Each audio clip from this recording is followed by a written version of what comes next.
Hello, 你好. Welcome to Mandarin Mama Chitchat. It is where Trista and Yao Yao, two Taiwanese moms, share intriguing conversations with amazing people from all over the world. We're super excited and grateful to have you here, and really hope you enjoy our chit-chat. Hey everyone, welcome back. This is your host, Yao Yao. Today we sit down with our guest, Jean.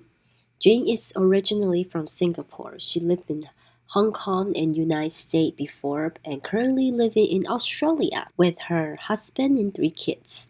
Her husband is Caucasian, originally from UK. Jean is a child psychologist. When her oldest was 4, she sees the need of teaching them Mandarin Chinese because she realized her kids aren't able to communicate with the grandparents. So Jean take on a role of homeschooling Mandarin at home. So she works full time and she teach her kids Mandarin at home. Jean is so passionate, and I feel like since she's a child psychologist, she really knows what her kids want, look for what her kids like and want, and use it to teach them Mandarin. And I think that is such a awesome strategy. First of all, to make it fun. Second, really look for what the kids interested are. We'll bring that to them so they will be interested in Mandarin learning. It was such a joy speaking with Jean and to talk about her journey, her story. Hey, if you guys like our podcast, make sure you subscribe so you'll get notification every week when we have a new episode. We also have free resources in our show notes. Make sure you go check it out. And don't forget to leave a review for us. It will mean a lot to us, and we would love to hear about what you like about podcasts. Okay, let's welcome Jean. Hi, Jean. Thank Hello. you for being here. Hello, Yaya. Hello, Trista. Thanks for having me here. Yeah, thank you. I know we had some big time zone differences, so I'm so glad you're here and get to chat. Yeah, So me where too. are I'm you glad right we now? made it work again. Can you tell us where you are? So I'm in Sydney, Australia. Yeah. Nice. All right. Okay. So could you so we're gonna start with your personal story, your life story. Can we Yeah, sure. learn about Yeah. you? So I've moved around a bit, and then so I'm born in Singapore, and went to Hong Kong in my 20s to work, and then met my husband who is from England. And because of his work, then we moved to the US, and that's where we had our 3 children. And in 2018, we decided, it was just too far because his family was in Australia and my family's in Singapore. So we decided to move down under. So that's where we ended up in Australia. Wait, is your husband from Hong Kong or Singapore as well? Like, Oh, is no, he's he? from England. Oh, he's like Caucasian. He's from Caucasian. England. Yes. Oh, Yes. interesting. Why Yeah. Australia then? If he's from England, Oh, just because because his closer. family moved to Australia. So they immigrated. So there's no family left in England. So they're all, in Australia now. So it just makes sense to come here. Is it pretty common? I don't know the background. Like, is it pretty common for people in UK move to Australia, immigrated to? Yeah. Oh, okay. Yeah, quite a lot. Yes. It's not, Mm-hmm. because the climate is quite different, right? It's sunny, it doesn't snow, it just doesn't have that much rain, it's not so gloomy. Yeah, there's a lot of appeal, I think, of Yeah. Australia. I did not know that actually, but because obviously I've never been to Australia, but I've heard a lot of good things about it. But it's far from UK, Yeah. not elsewhere in Yes. Europe. But it's like Yeah. I wonder why. Yeah. You are a teacher, right? And you were also homeschooling. Now, how do you do that? How do you, Uh, have teach and then homeschool your kids at the same time? What, like, it's like a mystery to yeah. me. So, to see a little bit about my, I guess, professional background as well. I'm actually retraining to be a psychologist at the moment. Yes. And my background is very much psychology and special education. So when I was in Hong Kong, I was actually doing therapy with children with autism. So that's really my background. And I worked in a school. So then I retrained as a teacher because I thought it would help me with the curriculum planning. And because I was in Hong Kong, so I was teaching in English and Cantonese. So I can actually like speak Cantonese as well as Mandarin and English. Um, and so for me, like the teaching aspect ties in quite nicely with the homeschooling because I'm very used to setting curriculum, making materials. And when I had my three children in the US, I think I really struggled to find materials, do things with them, and even like schools. I was looking. So where I was living was in Connecticut, and there is very small Chinese population there, and I just felt that I really wanted to keep up the cultural part of it and also the linguistic part of it. And that's why I decided when my son was 2 or 3, like really homeschool. Because I found that it was really important because my parents don't really speak English. Um, and it was hard, as they get older and you feel like, oh, they're gonna be missing out on this part of their life, right? So which is why, like I started homeschooling, and because they're quite young when I started, so it was easy enough. Just read books, do flashcards, you watch videos. I find the challenge is when they're older now, and it's very similar, I guess, situation in Australia because similarly, English first language, they go to a public school, so the homeschooling is just for Mandarin to supplement and manage to find other tuition centers and other like Chinese kids as well so that they can apply their language skills. So a lot, like it's not, I feel like sometimes when we think about homeschooling or teaching, it's not just confined to one environment. I feel we need to look beyond and, a holistic sort of immersion experience.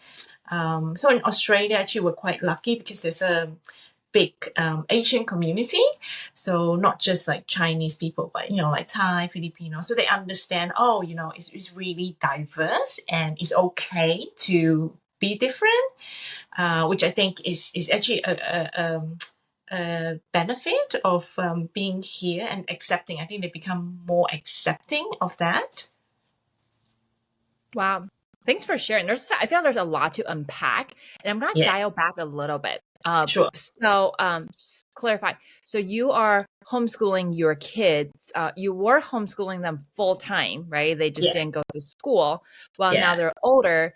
They attend public school, but Yes. then you teach them Mandarin at home. Yes. Yes. Yes. Wow. Okay. Yeah. So I'm gonna rewind a little bit. I definitely want to get to this part, but I want actually to like learn about you because you moved around a lot, and Yeah. Singapore being such a diverse country, and you went to Hong Kong. You mentioned that you speak Cantonese as well.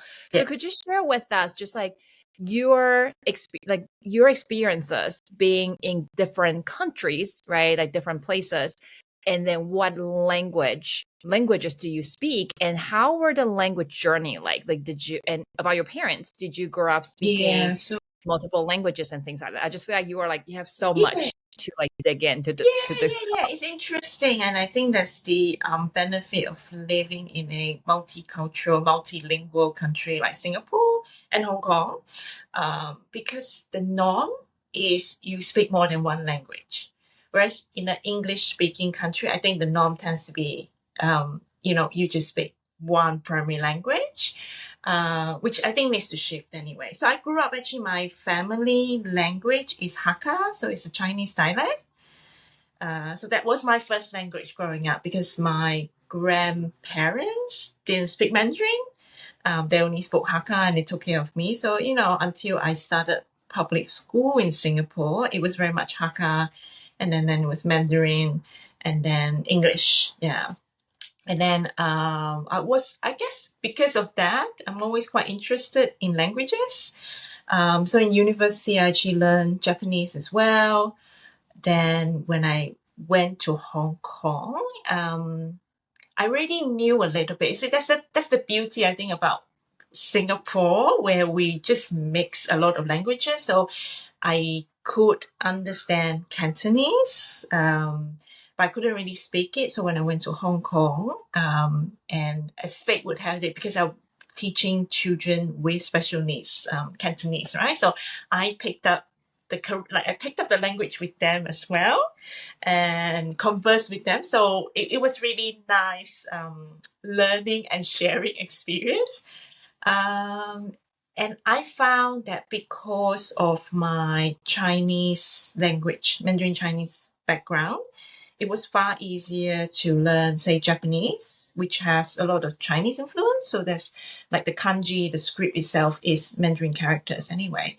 And similarly for Cantonese, like, because the sound is different, but it's very similar. So it's almost like working it out, how you changed it. So I picked up Cantonese quite quickly as well. And I really just enjoyed it. And I think this is also part of what I share with my children too, that I speak, 5 languages, and, it's not a big deal.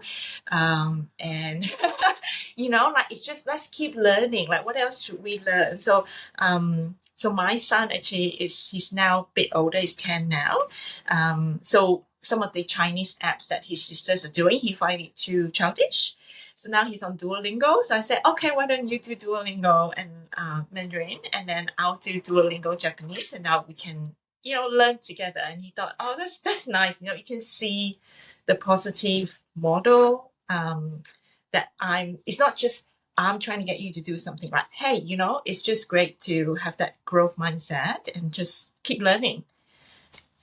I love it. But you're learning together, not the same language, but you guys are learning and keeping each other accountable and make it a game. Yeah. I love it's fun. that. Like, he'll look at, say, like, oh, you should try this, you should try that, you should be in this league, or I'm like, oh, whatever, it's okay, it's just learning.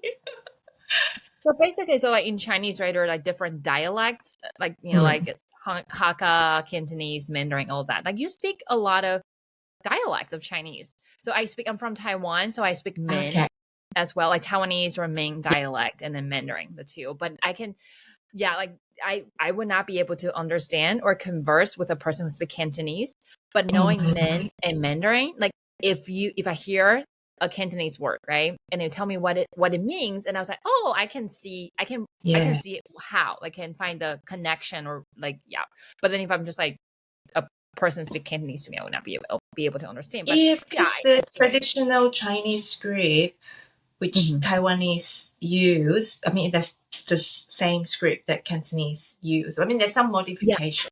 But it's definitely, there's I feel like, like European languages, there's a certain commonality about it, like Latin as the base, and then, like Chinese as the base for Asian languages. And sometimes I'll look at Korean, like, oh, actually this sounds similar too, Wow. So next language after Japanese. So what about your husband? Does he speak other languages too besides English? No, just English. Okay. Is he learning with you and with the kids, like from you? I think he's learning vicariously through listening to them. So he's picked up a few important phrases as well. Yeah. Gotcha. Okay. But I'm the translator in the family. Yeah. So the kids at home, what is the dynamic? Like, kids will speak English with daddy and Mandarin with you, or Cantonese with you? Mandarin, yeah. Okay. Because they know I speak Cantonese, but I don't really use it at home. So it's very much Mandarin with me, and then English with daddy. So when my youngest was about 2 or 3, I speak solely in Mandarin with her, right? And it was interesting because then she would just translate to daddy. Like she almost like intuitively, she knew like, oh, daddy didn't know. So she would turn and say, oh, it means this. Yeah, it was really funny. Yeah, yeah. So, I mean, because you know so many languages and versed in so many languages. So before you had kids, let's say when you were pregnant, did you have this like strong, like, were you determined and I have this like vision of like, yes, I am teaching my kids Mandarin, like 100% full in? Or it's more like as they're growing up and then you see the gap, this connection between your parents and them, and you find the missing piece and then you start teaching them Mandarin. Yeah, I think it was really around the time when my youngest was born. So I think it just dawned on me that they were all getting older and they couldn't communicate with my parents as well. So it was really half-hearted. I would say like it was a very half-hearted approach.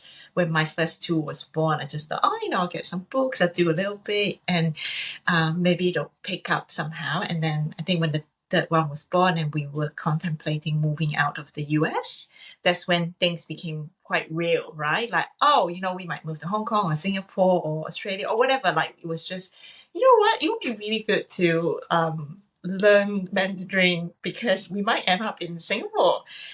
So I think then that was sort of the catalyst for putting things into action. So then it was an action plan, like, okay, I'm going to start doing this. So I said to my husband, like, I want to really dedicate time and effort to make sure that the children can learn, which would mean, because it will impact him. I think it's important to know, like, whatever changes for the languages in the family. And because bearing in mind that he doesn't speak it, then there will be that isolation and perhaps not understanding. So we had a chat and I said, this is what I want to try out, like, the one parent, one language, like you just speak English and I just speak Mandarin. And then he was like, okay, yeah, sure, he was game for it, which was good. And then and then that sort of set things in motion.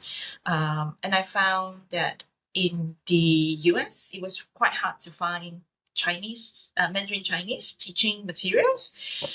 So I started, like just making my own. So I did like flashcards, posters, because my background is in education. So it's really easy for me to come up with a lesson plan. So it's like, it's not proper lesson plan, but it's just a very basic. Okay, we'll just target this, we'll learn this, we'll play games, we'll do matching or whatever, to start the process. But yeah, it was very much because I felt that if I don't start when they're young, then it will be a lot harder when they're older.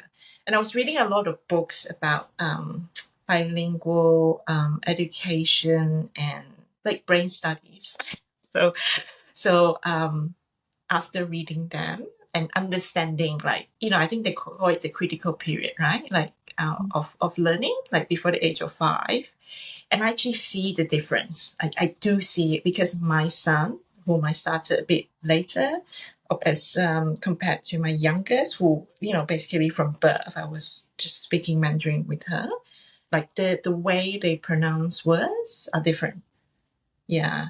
And I think it's true, like at what age you pick up a language, that the degree of how you speak it, whether you speak it as a native learner and how you process it, I think is very different. Because I feel that way with English. Yeah, I have to memorize, and because I spent so many years learning and in English now, I think it's quite natural, but I remember being quite challenged with it. Yeah. Right. So how old were your kids? Oh, I guess the first two, the two older kids, how old were they? Yeah, so my when I started, my eldest would have been 4, and the middle one would be 2. Yeah. Okay. Okay, then that's great. Can you share with us? Great, because I have two kids. They're Yeah. 4 and 2. and Oh, I cool. kind of started later as well. It also was dawned on me, like, we are not planning on moving out of the States or anything, but is, like, I feel like I want to share my culture, my language to my kids, and also my parents, they don't speak much English, and I don't Oh, want yeah. that bond, like, the language to be a hindrance.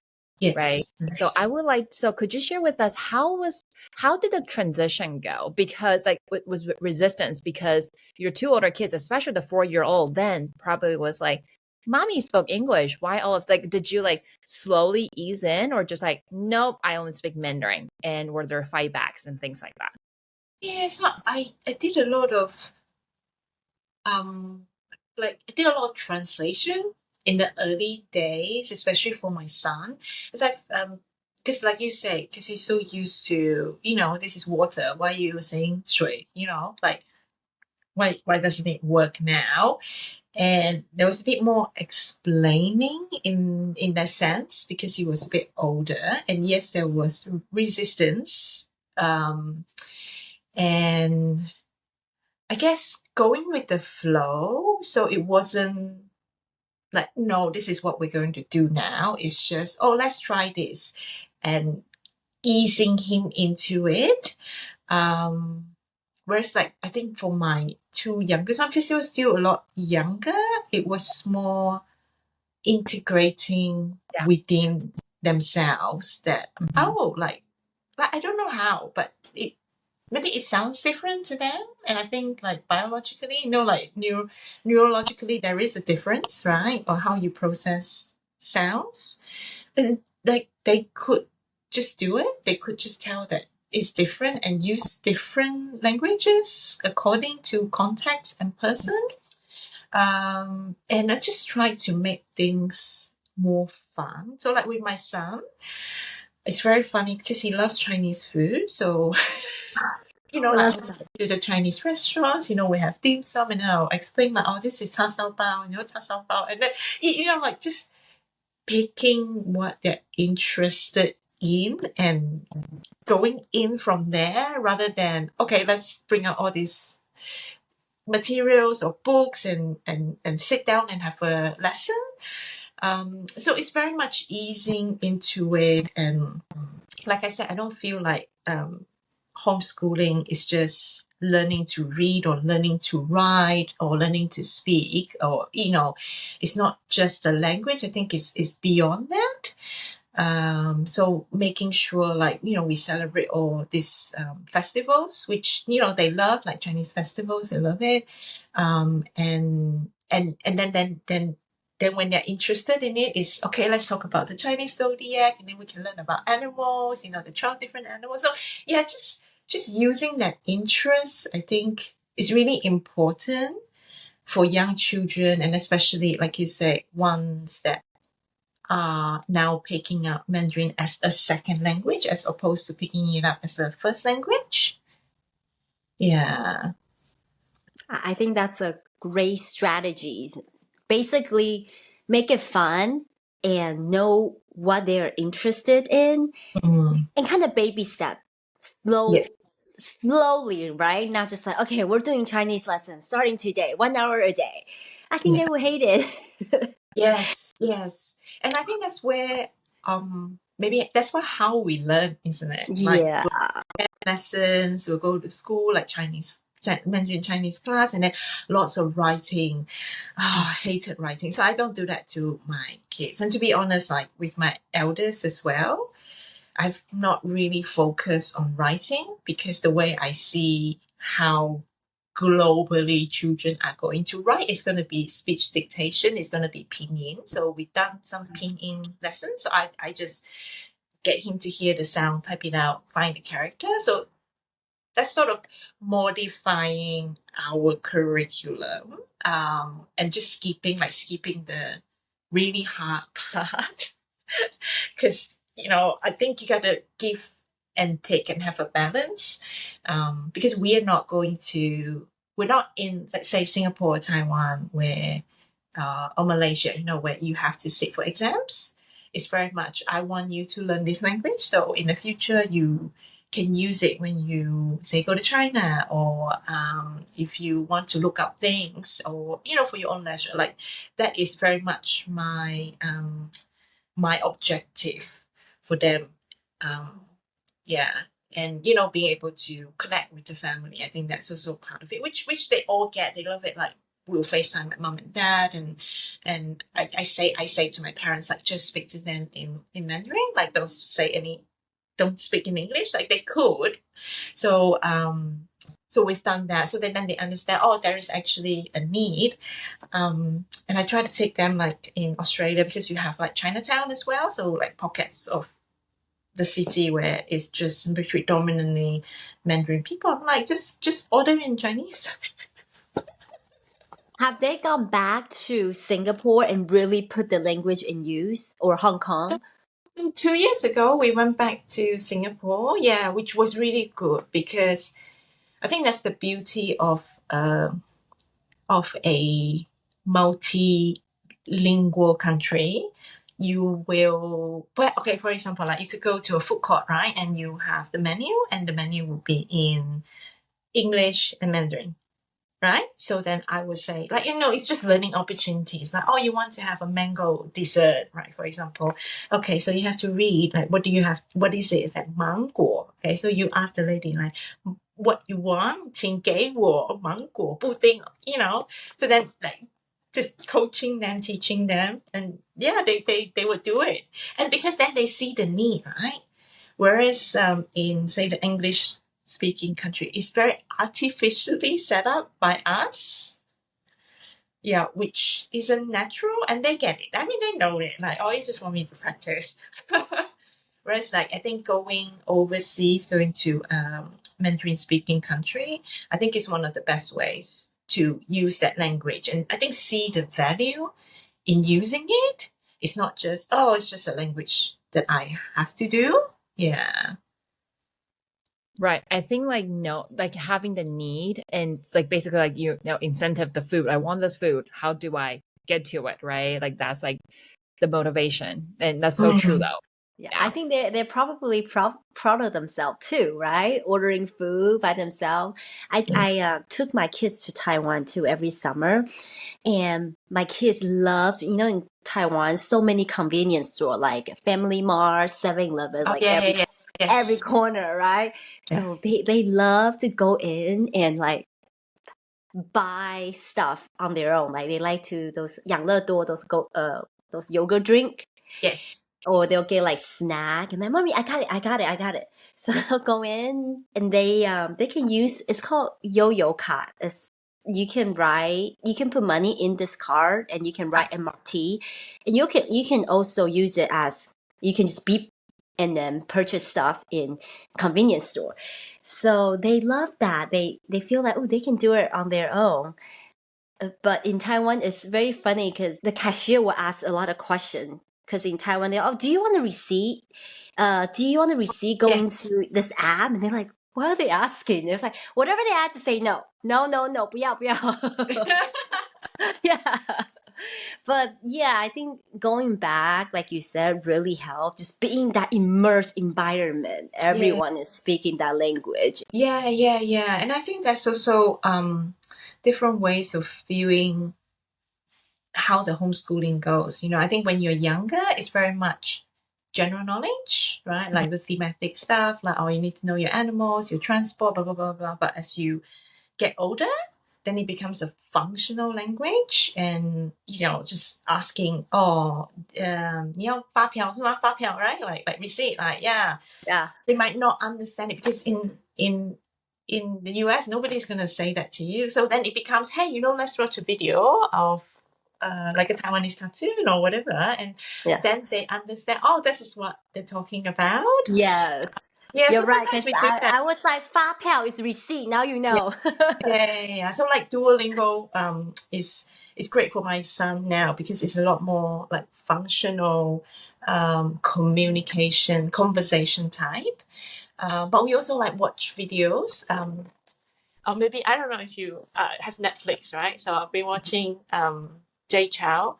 He has this the J style trip. Yeah. because he travels to Singapore, And then it becomes very local, right? Like, oh, I know Singapore, like I know where it's going. And then I watched it with them. So I have to pause and translate because it's all in Mandarin. So I have to translate and say, this is what he's saying and this is the joke. And they love it. Yeah. Really? See, so now I wonder because your oldest, he or she, He. he is 10. Yeah. So does he have any pushback? Like he's okay, like enjoying watching this Mandarin show with Yes. you, like no complaint? No.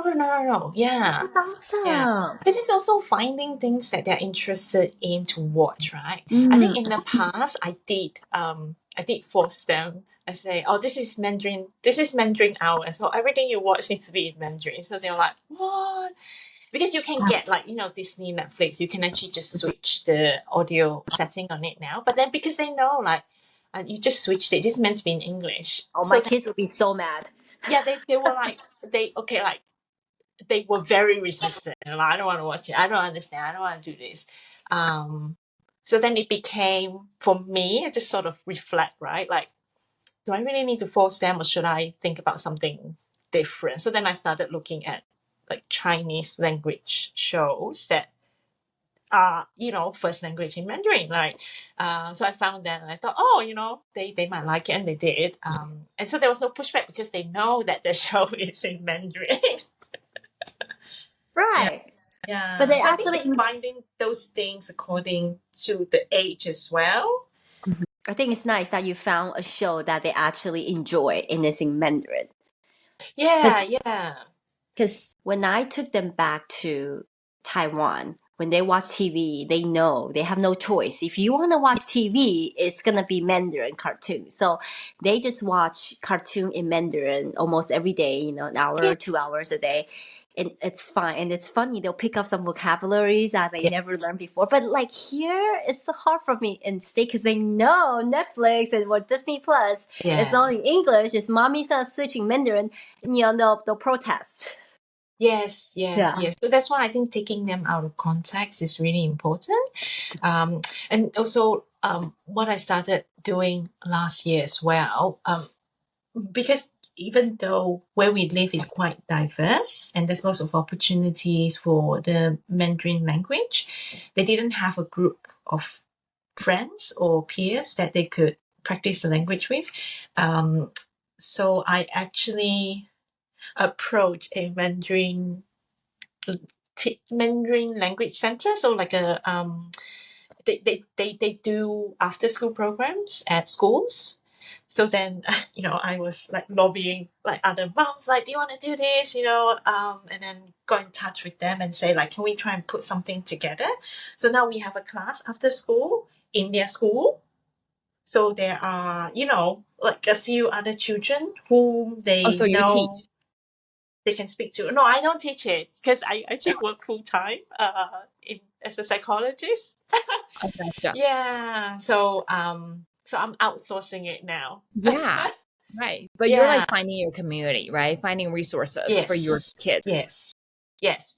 And I think it's important as well, like once you know the language, expanding that context of who and where you can say it.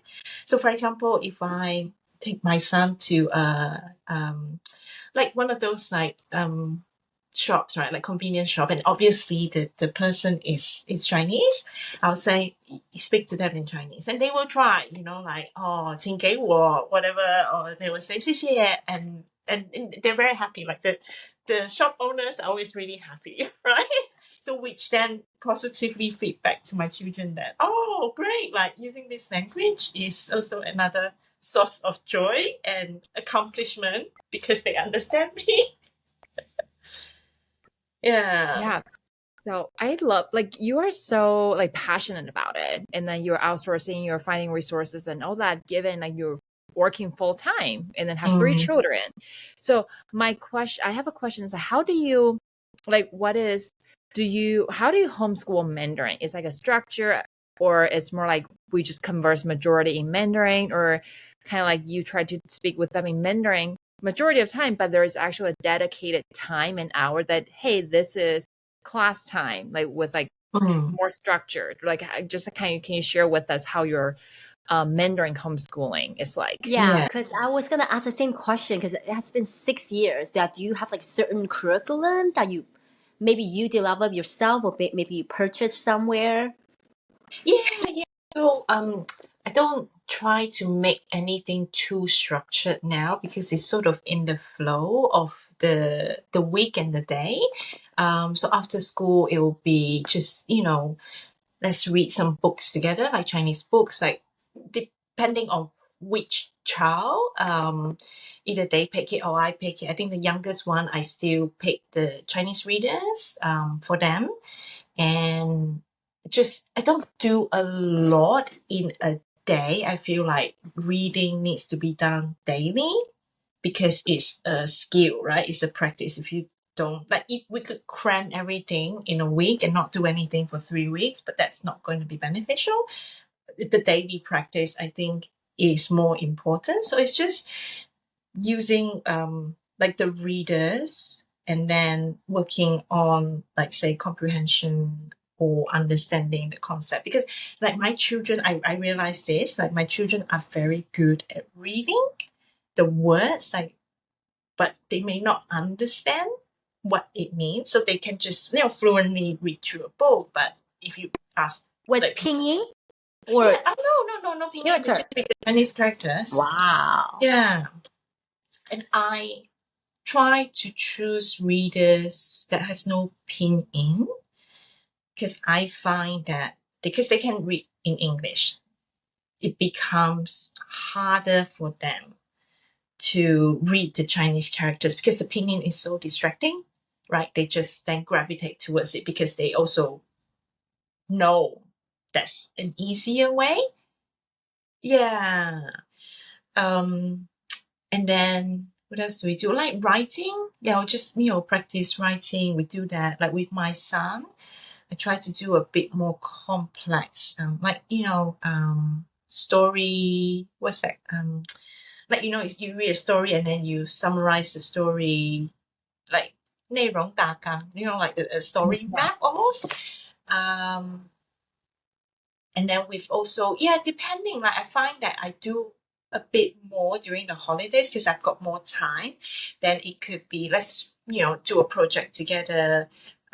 But it's really depending on like festivals as well and going with what's occurring. Like for example, like Chinese New Year, we would get, Chinese books out and then we'll read that and then we'll talk about it and then do something related to it. So in that sense, there is a very loose structure according to where we are in the year, but there is like an underlying, like every day we do some reading, every day we do some writing. It's not crazy, like an hour, but there is some exposure to it and some practice. And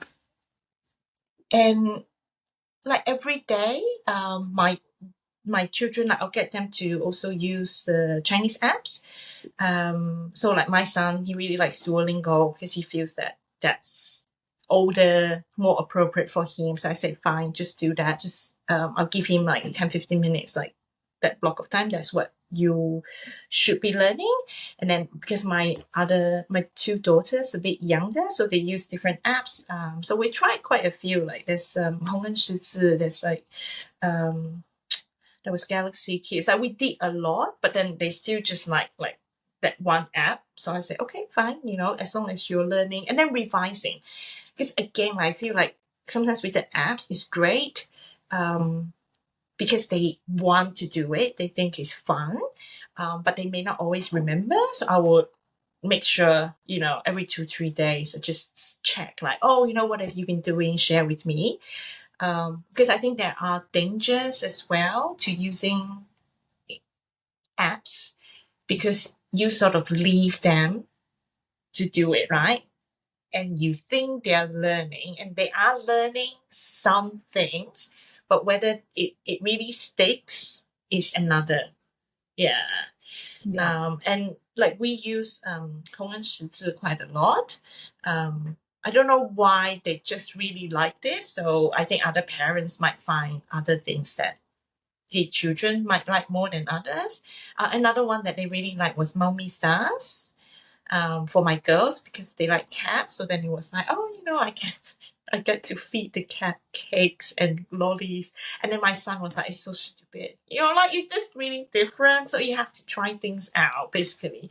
But with the apps, they're happy to just sit and do it for like 15, 20 minutes a day. There's no resistance. So which is great.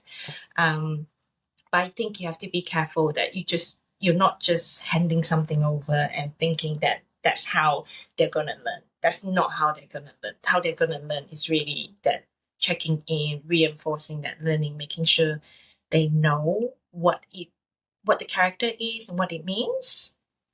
Yeah.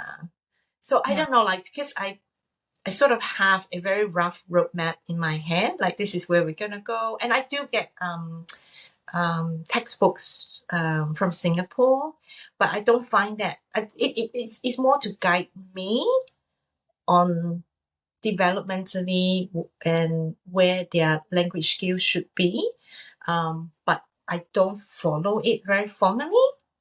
Yeah. And then for my son, I actually took him to do the youth Chinese test. I know there's quite a few like standardized tests, like the HSK, right?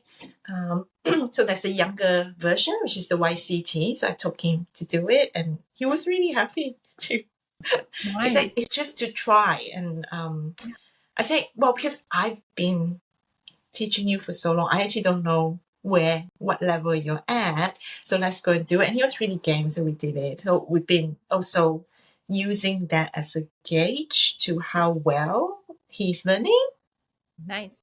I just feel like you're the natural teacher because you have this like roadmap, right? This like rough draft in your head, but somehow the way you carry it, the way you implement it is so natural that but you found your system. You know your kids so well, and you found your system and you found the balance. I feel like that's like the ultimate goal of mine. I think I'm still like navigating and trying to figure out what is it that my son truly likes and enjoys, and that is related to that is Mandarin. Because right now, like I can totally relate. So like we were watching Frozen yesterday, and I switched it to Mandarin, and he was like, "What?" And I'm like, I said, "Well, you can either watch it Mandarin or we're not watching it." So yeah. So I find so I've been trying to find more Asian comics and shows and for them, like, because my son really likes reading comic books, so I've got like PP Tan, like oh they yeah, love that. Oh, my All of kid's them love that. favorite. My Yeah, they kid's just favorite. yeah. So then it's how should I say? I think of it like in my work, because I work with, like, as a psychologist, I always think like what the person likes, and then we expand from there, their interests. So call it the power of 10, right? If you think of one thing that they like and then expand 10 other things, and then just use that to motivate them. So for my son, it was very much like comics. So then I got, comic books, and then we got cartoons that he likes, and then like anime type things. So that was like the buy-in for him, so he's not resistant. Like we tried watching Xiao Ding Dang, but I didn't quite get it because it's very Japanese. Like the way the story is. So I'm still looking for other sort of comic type cartoons. Have you watched Totoro?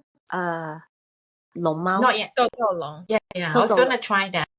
My kids like that. Yeah. I also think, Trista, I think because Jean, she's a psychologist, so like she knows how that kid's mind works. So I think she's like got it down, I know, kind of like my game.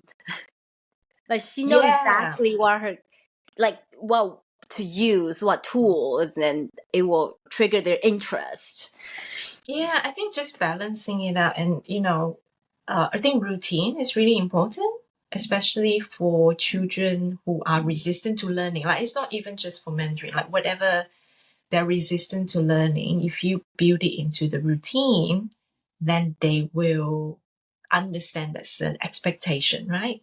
So for example, like homework, like after school, I expect you to spend the first hour learning, and then you can, watch TV or whatever. That's your leisure time. But that 1 hour is always learning. So for my children, they understand the expectation really well. Oh, I've got to do these things before I can, play my games or whatever.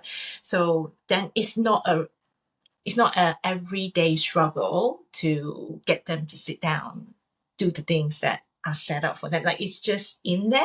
So for me, my challenge is just trying to find the materials that are appropriate and interesting for them. Yeah, so that's where I feel like a lot of my Mandarin homeschooling is, the efforts is based. So in your like homeschooling journey, right, along the way, you read books, you look for resources, but have you also found like a community, or I mean, you say like, the Chinese, like the after school program, but do you know other moms in the area, or it doesn't have to be in the area, it could be like virtually? Have you found a group of moms or parents who are also doing this and you're like in this journey with them? Yeah, so like with the children who attend the same Mandarin class with my children. So yeah, so there's a group of moms. So we share resources. So we'll be like, oh, do you have this book? Or, oh, I think your child would like this. So we do that. And I think my friend had the reading robot. Yeah, so she was using that. So then she was, like lending it to me, like to try it out. So yeah, that's that. Very small community, and online as well. I find like Facebook is good. Like there's a few good groups that talk. I think like-minded parents or similar situations, and you sort of go in and ask questions and see what else. And it's interesting. I think just to see where everybody else is at. So in that sense, in the Facebook and the online groups, it's not intimate knowledge, but it's good to know that it's another resource group that you could go to for additional help. But yeah, locally there are few parents, so we share resources. Yeah, it definitely always helps too, especially with language. You need to, that if you don't use it, you lose it, right? So like if you have these parents and also their kids, like a play date or something, it just makes sense and just natural that they are just conversing in Mandarin, or at least being exposed to more language, to more Mandarin. I think that's definitely a plus. Yeah, no, exactly. I think that's also then they realize that it's going to get used outside of home, right? Yeah. Like they will see me speaking a different language with another mom, and it used to be easier to talk about them, but then now because they know Mandarin, right? So I can't I can't say it. They'll be like, "Why are you talking about me?" I'm like, "Did you get everything?" It's like, "Yeah." But then That's a you win, speak right? few more other languages. Yeah. So now I just speak. See, if That is you so speak Cantonese, they don't understand, right? Cantonese. Yeah, I don't understand. Yeah. Would you But down it's the road considering maybe not like how intentional you're with Mandarin, but would you want to teach them or Cantonese or Hakka, actually, because Hakka is your native, right, language, or the first language? Have you thought about it? Yeah, I thought about it, but I feel, to be honest, if they do learn a different language in the future, I'll let them choose. And Hakka is not, it's not a very common language, and that even my parents, they don't really speak. Like they speak Hakka with my uncles and like the older generation. So I'm not particularly motivated. I'm happy for them to speak Cantonese. So I sometimes, because I have Cantonese speaking friends here as well. But the resources are very limited because I looked into it. I find like Cantonese resources are so limited. But I'm happy for them to learn whatever they want because they have expressed interest in Japanese and Korean. So I said, look, if you want to do it, go for it. I don't think there's anything wrong with learning a few languages at a time, as long as you're interested and you want to keep it up. So actually my son was doing Japanese for a while. Nice. Yeah, Wow. yeah. And Is I he feel like, into like animation? Is that why he's into Japanese or No, Japanese? I think he just likes learning things. He's very factual. He's a very factual driven kind of Yeah. child. So he likes reading encyclopedias. Oh yeah, and my children like they love reading the picture dictionary, like Chinese picture dictionary. Wow. I don't know why. Like they just yeah, like different kids, right? Like yeah, they like the PP侦探, they like the stories, funny stories, but they also like picture dictionary. So that's what we did for a while as well. I think it's making sure you have enough resources, right? And that's where other families in the local area helps because then you got more resources without putting in more investment. Yeah. Yeah.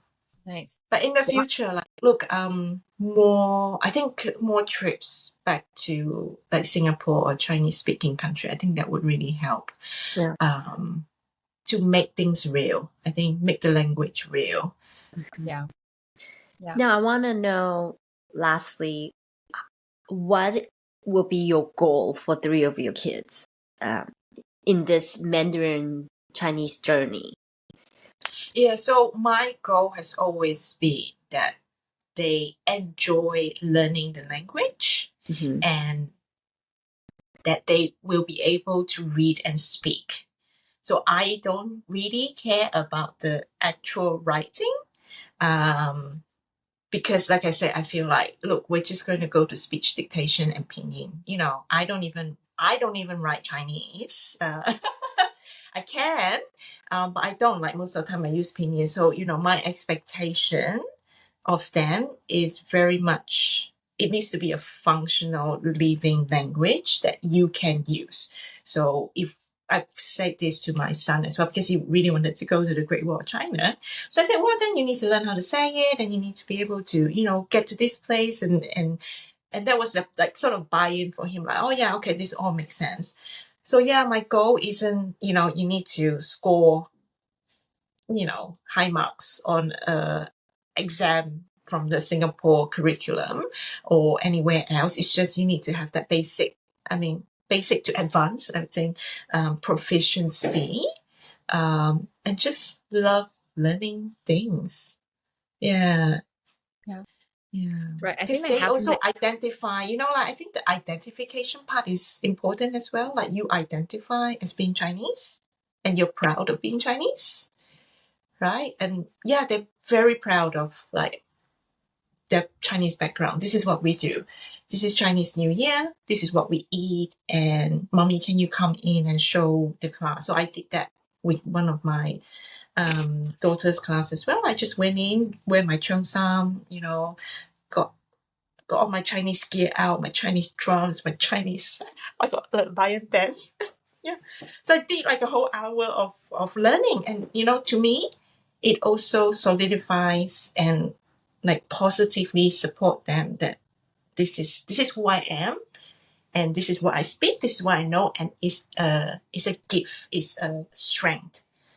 That is so important because as our kids see that we are part of ourselves, we are Yeah. part of our identity, our Yes. background, our language, they will too be proud of Yeah. where they're from, their their background, their language. It will not be like, oh, it's embarrassing.